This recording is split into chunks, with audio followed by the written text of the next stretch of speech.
Hai teman-teman, hari ini aku pengen banget nih bahas tentang pajak dalam perusahaan. Sebelum itu, jangan lupa like, comment, and subscribe. Dimulai dari pertanyaan mendasar.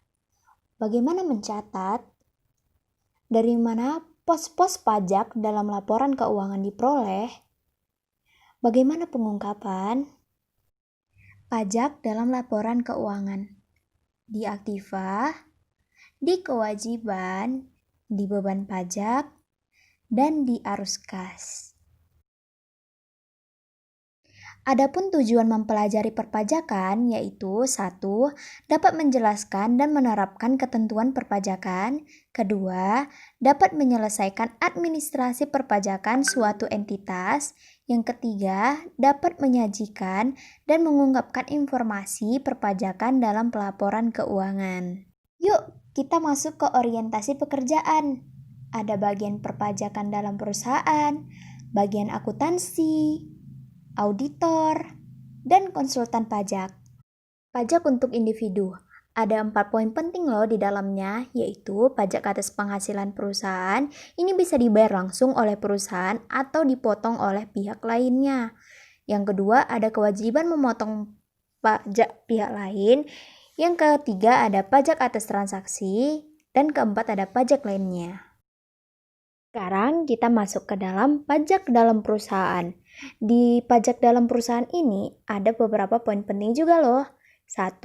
Pajak atas penghasilan perusahaan, kewajiban memotong pajak pihak lain atau withholding tax, dan ada pajak lainnya. Pajak penghasilan. Di pajak penghasilan ada 3 poin penting, yaitu pajak atas penghasilan perusahaan yang dipotong oleh pihak ketiga, itu mencakup PPh 22 dan 23. Terus ada pajak penghasilan yang diangsur oleh perusahaan, itu mencakup PPh 25. Yang ketiga, ada pajak atas penghasilan perusahaan yang diperhitungkan setiap akhir tahun pajak, itu adalah PPh 29. Pajak yang telah dipotong pihak lain, yaitu ada peraturan pajak yang mengharuskan pihak pembayar untuk memotong pajak atas penghasilan yang diterima, itu di PPh 23. Yang kedua, ada pajak yang dipotong dapat bersifat final dan tidak final. Teman-teman, ini aturannya PPh 22 ya, maaf salah ketik. Nah, di PPh 22 ada mencakup bendaharawan dan ada impor. Nah, PPh 22 barang tertentu. Misalnya nih, kamu beli pesawat pribadi yang sangat mahal. Kamu akan dipungut PPh nih. Karena itu termasuk barang mewah. PPh 23 tidak final. Itu biasanya royalti, jasa, dividen. Di pihak yang membayar itu dicatat sebagai kewajiban ya. Pajak mengurangi kas namun tidak mengurangi beban perusahaan. Pihak yang dipotong mencatat sebagai pajak dibayar di muka pada saat pendapatan diakui. Siapa nih yang senang dapat hadiah, penghargaan, bonus, tapi yang mahal ya, itu masuk ke PPh final. Tapi selain ke pihak pribadi ya.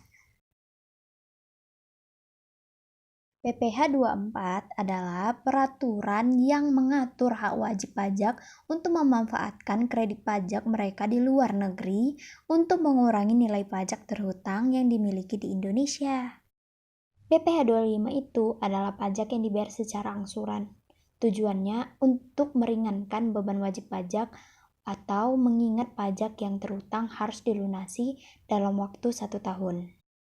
Pajak perusahaan secara keseluruhan akan dihitung pada akhir tahun.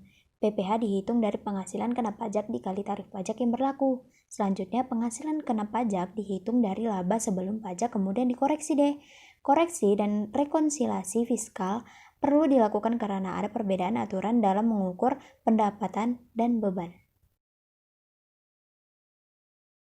PPh 29 adalah PPh kurang bayar yang tercantum dalam SPT tahunan PPh, yaitu sisa dari PPh yang terutang dalam tahunan pajak yang bersangkutan dikurangi dengan kredit PPh, PPh pasal 21, 22, 23, 24, dan PPh pasal 25.